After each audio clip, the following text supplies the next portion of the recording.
The Tatum Touch, which is presented by Alun Morgan, presents the fifth programme in his series on the legendary American pianist Art Tatum.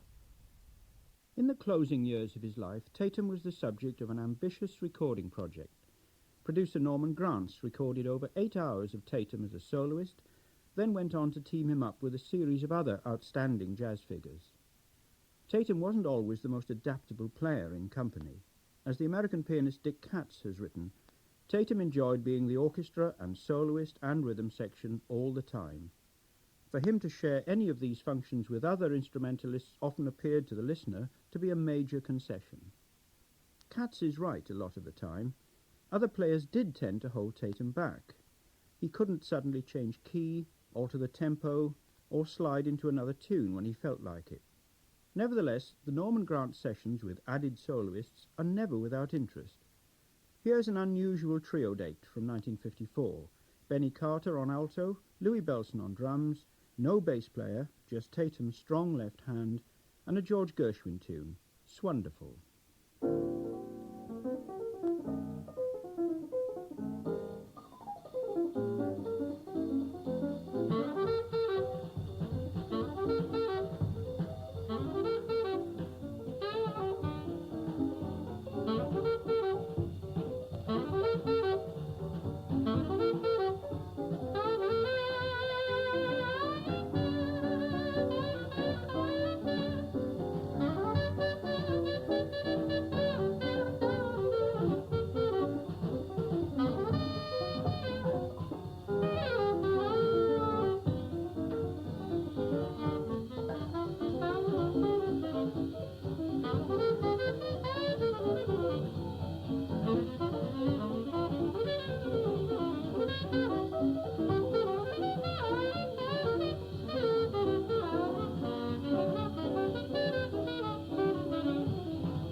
"Swonderful," Tatum with Benny Carter and Louis Belson. Elegant, graceful playing, music of class, even if it isn't always truly inspired. A more conventional trio setting devised by Norman Granz put Tatum with bass player Red Callender and drummer Joe Jones. There's more elbow room for Tatum here, more opportunities for the unexpected, the runs and the arpeggios. But none of the decoration should blind us to the sheer beauty of the playing. This is a very charming song, written by Richard Rodgers and played to perfection by Tatum. He knows the song, and unlike some jazz pianists who think they can play it, he gets the melody right at bar 15 of the chorus. As the late Stan Getz once said, "If I want to check on the correct way to play a tune, I listen to the Tatum version."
Isn't It Romantic? Tatum with Red Callender and Joe Jones.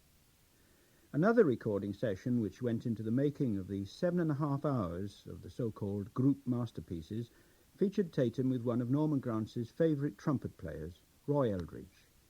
Roy always responded well to a good rhythm section, and if the tempo was right, his playing would take on an intensity few others have ever achieved. Here's Eldridge, muted in his first solo, open in his second, with Tatum laying down the ground rules, aided by bass player John Simmons and drummer Alvin Stoller. It's another Richard Rodgers song, which has served trumpeters well, from Bunny Berrigan to Ruby Braff. It's You Took Advantage of Me, and it's an excellent example of Tatum's powerful sense of swing, as well as Roy's fine trumpet work.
You Took Advantage of Me, Tatum and Roy Eldridge, recorded in March 1955.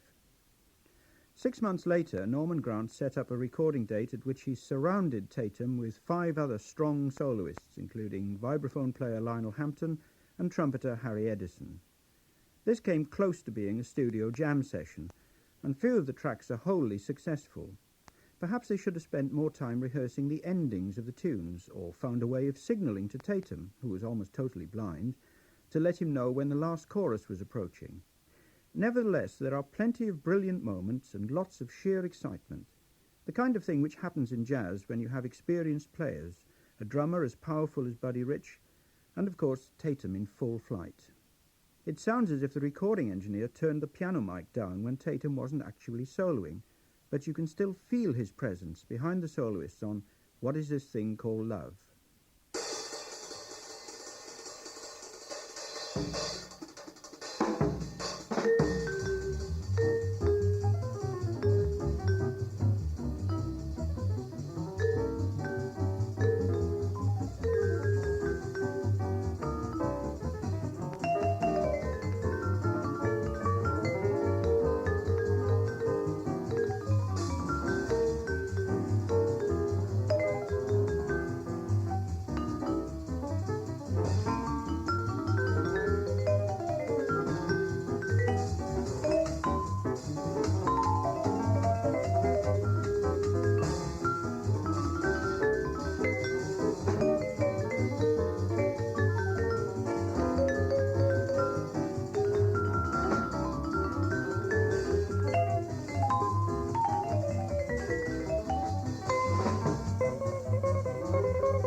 first part of What Is This Thing Called Love, a jam session type performance with Tatum soloing and supporting guitarist Barney Kessel, Harry Edison and Lionel Hampton.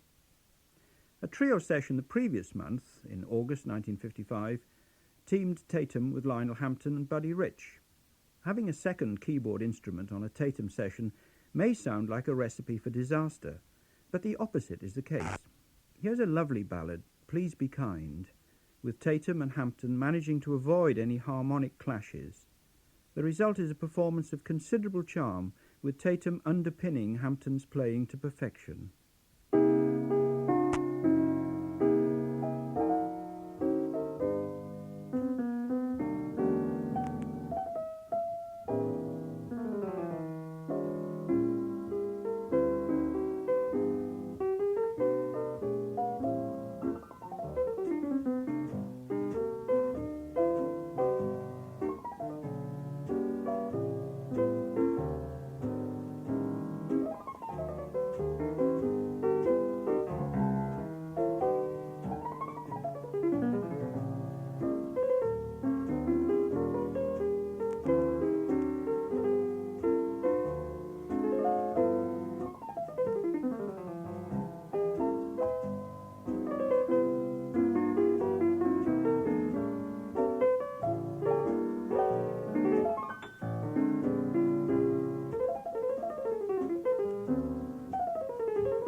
Please Be Kind, Tatum, Lionel Hampton and Buddy Rich. Norman Granz was anxious to record Tatum with as many jazz giants as possible. He set up a date bringing together Tatum and saxophonist Charlie Parker, but although Parker turned up, Tatum didn't. Just imagine the exquisite harmonic variations and edge-of-the-seat excitement we might have heard if those two talented individuals had got together. The last session in the Group Masterpieces series was a date with Ben Webster, less than 2 months before Tatum died. I'll be playing an example from that session in the next programme. Webster's strengths were his unique tone and his romantic approach to ballads. Clarinetist Buddy DeFranco, on the other hand, came close to having as much instrumental technique as Tatum. Their session together produced passages of highly charged music in which they threw favourite phrases at each other, the kind of thing that must have happened in the days of the piano cutting contests. Years later, DeFranco said that the date he did with Tatum was one of the greatest experiences of his life. I'll end with the Tatum-DeFranco version of This Can't Be Love. When you hear this, you can understand what DeFranco meant when he said, "Playing without Tatum is like chasing a train and never catching it."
Art Tatum with clarinetist Buddy DeFranco at work on This Can't Be Love in 1956. The Tatum Touch, which is presented by Alan.